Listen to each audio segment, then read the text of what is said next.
Hola a todos, soy Denis y esto es Basket 365. En el vídeo de hoy lo que voy a hacer es continuar con el vídeo anterior, ¿vale? En el último vídeo hablé de los picks número 1 del draft de la década actual, o la década que acabamos de terminar, desde 2019 a 2010. Así que en este vídeo lo que quiero es hablar de los picks número 1 del draft de 2009 al año 2000, ¿vale? Un poco similar al caso anterior, lo que quiero es comprobar cuántos equipos han acertado con la selección número 1 o realmente podrían haber escogido jugadores mejores, ¿vale? Evidentemente, aquí todavía más, todo que sobre todo cuando nos acercamos más al año 2000 nos encontramos ya con carreras incluso en muchos casos terminadas, así que es más fácil realmente valorar si un jugador realmente se merecía ser el número 1 del draft o no. Pero bueno, a lo largo del vídeo mencionaré quién tal vez fue cuestionable ya en su momento y quién realmente tenía mucho sentido que fuera seleccionado con ese pick, ¿vale? Y bueno, ahora ya sí, voy a empezar. Antes de nada, si estáis aquí, me imagino que es porque os gusta la NBA, así que os animo a que os suscribáis, dadle a like a este vídeo en particular si os ha gustado y comentad abajo lo que opináis, ¿vale? Vale, vamos a empezar por 2009, ¿vale? Porque el vídeo anterior, como decía antes, terminó en el año 2010. En el draft de 2009, el jugador que fue seleccionado con el primer pick fue Blake Griffin, ¿vale? Blake Griffin es un jugador que es un poco el Zion Williamson antes de Zion Williamson, un jugador, un ala pivot hiper potente, una capacidad de mate abrumadora realmente. De hecho, para mí Blake Griffin es de los mejores, o uno de los jugadores que tienen mates más espectaculares lo que es en partido de la historia. Es una locura las cosas que hizo Blake Griffin en sus primeros años. Es un jugador que era tan bueno que llegó a la NBA estando lesionado y sin jugar toda la primera temporada, y aún así fue seleccionado con el primer pick. Y en su año rookie, que sería realmente su segundo año, fue All-Star ya directamente. O sea que estamos hablando de un pez gordo en su momento. Desgraciadamente Blake Griffin tuvo muchos problemas de lesiones, y si bien su carrera no se vio realmente limitada por eso, dado que jugó todas sus temporadas, más partidos o menos, pero nunca tuvo una lesión de estas de perderse todo un año ni nada así. Nunca llegó a ser lo que era, porque al final lo que podría haber sido, porque Blake Griffin era un monstruo físicamente y desarrolló otras habilidades, mejoró un poco su tiro, es un buen pasador, un buen jugador con el balón en las manos para su tamaño, pero evidentemente no es la mejor opción posible, ¿vale? Porque en ese mismo draft había otros dos jugadores muy buenos, estamos hablando de MVPs, en James Harden y Stephen Curry, ¿vale? He decidido que para mí Stephen Curry sería el número del draft por un motivo muy simple: dos MVPs y sobre todo todo el éxito de los Golden State Warriors que gira en torno a él como pieza principal, obviamente sumando a Klay Thompson y Draymond Green y luego posteriormente Kevin Durant, ¿no? Pero al final Stephen Curry es el mejor tirador de la historia de la NBA. Mirad esos promedios, estamos hablando de un jugador que promedia 23,5 puntos por partido en su carrera, casi 5 rebotes, casi 7 asistencias, un 91% de tiros libres, un 48% de tiros de campo y un 44% de tiros de 3 en su carrera. James Harden para mí se queda por detrás, aunque ahora mismo pues lo tenemos un poco más presente porque está jugando, mientras que Curry ha estado lesionado hasta ahora. Pero Stephen Curry para mí debería haber sido el número 1 del draft de 2009 en vez del 9, si no me equivoco, no, el 7. Vale, ahora pasamos al draft de 2008, ¿vale? Esta ha sido una decisión difícil, ¿vale? En el draft de 2008 el número 1 del draft fue Derrick Rose, era bastante indudable en su momento. Había alguna discusión con Michael Beasley, pero bueno, iba a ser Derrick Rose porque era un auténtico monstruo, un jugador impresionante, el MVP más joven de la historia, fue MVP con 22 años, y en su carrera, como veis, pues ha habido muchas lesiones. De hecho, hablé de él hace unos pocos vídeos, sobre un vídeo que hice sobre jugadores cuyas carreras se vieron limitadas por las lesiones, y como veis promedia en su carrera menos de 19 puntos por partido, un 46% de tiros de campo, 30% de 3, nunca ha sido un gran tirador, mejoró un poco estos últimos años, pero al final es eso, debido a las lesiones Derrick Rose bajó mucho su nivel. Si hubiéramos tenido al Derrick Rose inicial, eso es el Derrick Rose de los 3 primeros años, o 4 primeros años incluso, y se hubiera alargado por lo menos hasta los 26, 27 años antes de que empezaran todos estos problemas de lesiones, para mí, sin lugar a dudas, Derrick Rose sería el número 1 del draft. Pero desgraciadamente, aunque me duela porque soy muy fan de Derrick Rose, el número 1 del draft tiene que ser otro. Y un jugador, de hecho, del cual no soy tan fan, que es Russell Westbrook. Pero hay que ser objetivos en esta vida, ¿no? Y Russell Westbrook para mí debería haber sido, viendo ahora hacia el pasado, el número 1 del draft de 2008, ¿vale? Estamos hablando de un jugador que en su carrera promedia 23 puntos, 7 rebotes, 8 asistencias, 7 tiros libres intentados por partido. Es una máquina de anotar debajo del aro para su tamaño y de finalizar con fuerza. Realmente es un tren entrando a canasta, ¿no? Unos porcentajes de tiro no muy buenos, 44% de tiros de campo y 30% de 3. Por fin está reduciendo esos tiros de 3, ¿no? Pero para mí debería haber sido el número 1 del draft. Y como menciones honorables tengo a Kevin Love, otro jugador muy bueno que salió de ese draft y que tiene unos números peores de lo esperado, porque en su mejor momento lo cambiaron de Minnesota a Cleveland y pasó de ser la primera opción a la tercera opción de su equipo, pese a que eso le trajo a la larga un anillo, así que valió la pena. Y el propio Derrick Rose, que como mínimo hay que mencionarlo. Y ahora pasamos al draft de 2007, uno de los números uno más deprimentes del draft, ¿no? Y es Greg Oden, como veis, una carrera muy corta, jugó un total de 105 partidos, como indico abajo, 19 minutos por partido, 8 puntos, 6 rebotes, 2,4 rebotes ofensivos, que es una cifra muy grande, demuestra el potencial físico que tenía este jugador, 1,2 tapones por partido, era un auténtico monstruo, pero llegó con las rodillas muy mal, apenas jugó y no debería haber sido seleccionado con el primer pick del draft, porque si no recuerdo mal ya se empezaba a saber que tenía problemas de rodillas. El número 1 del draft tenía que haber sido sin lugar a dudas el que fue el segundo pick de ese año, que es Kevin Durant, uno de los mejores anotadores de la historia de la NBA, un jugador que promedió en su carrera 27 puntos, 7 rebotes, 4 asistencias, un 88% de tiros libres, un 49% de tiros de campo y un 38% de 3. Un auténtico monstruo, tengo muchas ganas de verlo de vuelta esta temporada que viene, espero que se vuelva bastante recuperado de ese cruzado y eso, sin lugar a dudas el número 1 de ese draft de 2007. Y menciones honorables, Marc Gasol, que fue el pick 40 y algo, que sus promedios de carrera no son muy altos, menos de 15 puntos por partido, menos de 8 rebotes, pero es un jugador que todos sabemos lo bueno que es y que hace muchas cosas que nos demuestran en las estadísticas. Y precisamente la otra mención honorable, el tercer pick de ese draft, Al Horford, que es un jugador muy similar en ese aspecto, más versátil en defensa, pero un jugador tal vez con menos potencial ofensivo, aunque realmente que fue muy bueno en su momento, y con unos stats bastante similares a los demás, ¿vale? Ahora pasamos al primer pick de 2006. Otra excepción, siguiendo a la de Greg Oden, fue Andrea Bargnani, el italiano, ¿vale? Bargnani es un jugador que tuvo una carrera larga, o sea, está catalogado un poco como bust, ¿no? Por haber sido el primer pick del draft, pero tuvo una carrera bastante longeva y era un jugador decente. 28 minutos de juego por partido, más de 14 puntos, un 35% de tiros de 3 en una época en la que los picks no tiraban tanto, un 82% de tiros libres. Era un buen tirador, un jugador grande, pero que no estaba preparado para ser el primer pick del draft, así que definitivamente Bargnani no aprueba como el número 1 del draft de 2006 y en su lugar debería haber sido seleccionado el que fue el segundo pick, que es Marcus Aldridge. Marcus Aldridge es un jugador que ahora ya está desmejorado, empieza a envejecer, en San Antonio no está jugando también, sobre todo este año, pero es un muy buen jugador, fue uno de los mejores jugadores del momento en sus mejores años en Portland, y este es un jugador que promedia en su carrera casi 20 puntos por partido, 8 rebotes, un 49% de tiros de campo, teniendo en cuenta que la mitad de sus tiros son tiros difíciles de media distancia, muchas veces estando de espaldas al aro, pues una máquina de anotar, sin lugar a dudas, Marcus Aldridge. Como menciones honorables, Brandon Roy, otro jugador de Portland que fue seleccionado el año anterior a Greg Oden y acabó, como decía en el vídeo de las lesiones, tenido que dejar de jugar por problemas en los cartílagos de la rodilla, y Kyle Lowry, un jugador que, si no recuerdo mal, fue seleccionado en la segunda ronda, tardó mucho en evolucionar y realmente llegar a lo que es ahora, pero ahora mismo lleva 5 o 6 años consecutivos siendo el estar en Toronto y un base muy bueno ahora mismo en la NBA. Pasamos al draft de 2005, otro draft más donde el primer pick fue bastante cuestionable y es Andrew Bogut, ¿vale? Un big con muchísimo potencial, llegó a ser All-Star en la NBA, era un grandísimo defensor, pero empezó a tener problemas de lesiones y su carrera pues se vio bastante reducida, aunque sí que fue longeva, ¿no? Andrew Bogut en su carrera promedia 28 minutos de juego por partido, menos de 10 puntos, menos de 9 rebotes, 1,5 tapones, unos buenos porcentajes de tiro de campo, como veis un 56% en tiros libres, es un poco ese big tradicional que no sabe tirar, ¿vale? Pero Bogut era un buen jugador, pero no del nivel número 1 del draft, así que definitivamente no califica, y en su lugar tendría que haber sido seleccionado Chris Paul. Chris Paul es uno de los mejores bases de la historia de la NBA, simplemente es un jugador que promedia en su carrera en 35 minutos de juego casi 19 puntos por partido y casi 10 asistencias por partido, con 2,2 robos por partido por encima. Estamos hablando de un grandísimo defensor, un genio al final del baloncesto, un gran creador de juego, un buen tirador, 37% desde 3 en su carrera, un 47% de tiros de campo siendo un base pequeño, y tendría que haber sido uno del draft de 2005 sin lugar a dudas. Menciones honorables, Deron Williams, que fue el rival de Chris Paul durante mucho tiempo por ese puesto como mejor base de la NBA en ese momento, solo que su carrera se fue a pique muy rápido, se bajó de forma, ganó peso, tuvo problemas de lesiones y al final pues, se descarriló.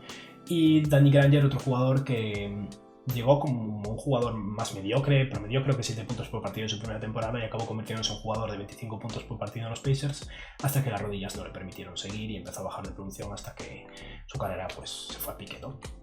Y pasamos ahora al draft de 2004, un draft donde el primer pick fue Dwight Howard, recién salido de instituto, un auténtico monstruo, un jugador que ahora muchos olvidamos lo que era porque su etapa dorada una vez se fue de Orlando se acabó, pero un jugador que era impresionante en Orlando, fue mejor defensor de la NBA durante varios años, una máquina de rebotear y taponar, y ya ves los promedios de su carrera, 17 puntos casi, 12 rebotes, casi 2 tapones por partido con un tiro de campo increíble. y sin lugar a dudas Dwight Howard sí que se merece ser el número 1 del draft. En 2004 se llevó ese honor, ¿no? Y para mí ha estado a la altura de selección. Desgraciadamente, problemas sobre todo en la espalda y problemas físicos en general hicieron que su carrera empezara a bajar bastante pronto, pero de hecho ahora mismo como role player de los Lakers ha conseguido recuperar un rol productivo, ¿no? Y lo está haciendo muy bien. Como menciones honorables, no tenemos jugadores de altísimo calibre en este draft de 2004, pero Andre Iguodala, un jugador, un veterano súper valorado, de hecho ahora mismo está en Miami ganando bastante dinero para su edad. Se trata de un jugador que llegó a ser All-Star en los 76ers, fue MVP de las finales jugando con los Warriors por su defensa sobre LeBron James, aún así fue un MVP un poco cuestionable, debería haber sido llevado a Curry.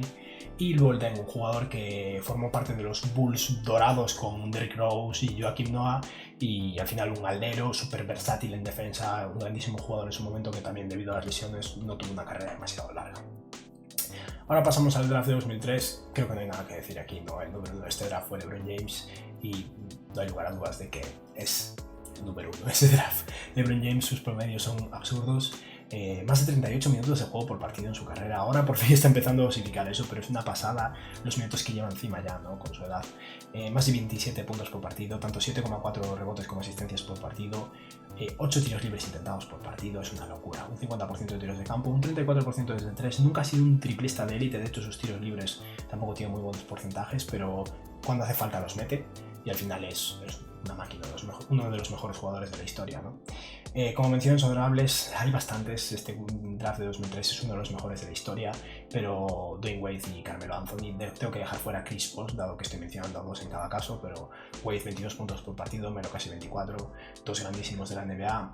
Melo ha desmejorado mucho y ha envejecido un poco mal por su falta de defensa, ¿no? Pero aún así no podemos olvidar que era uno de los mejores anotadores de su momento, ¿no? Y bueno, sin lugar a dudas, este draft tenía mucho talento en la cima. Ahora pasamos al draft de 2002, donde el primer pick fue Yao Ming, la sensación china, esa torre, jugador del tamaño más o menos de Taco Fall, pero con mucho más talento.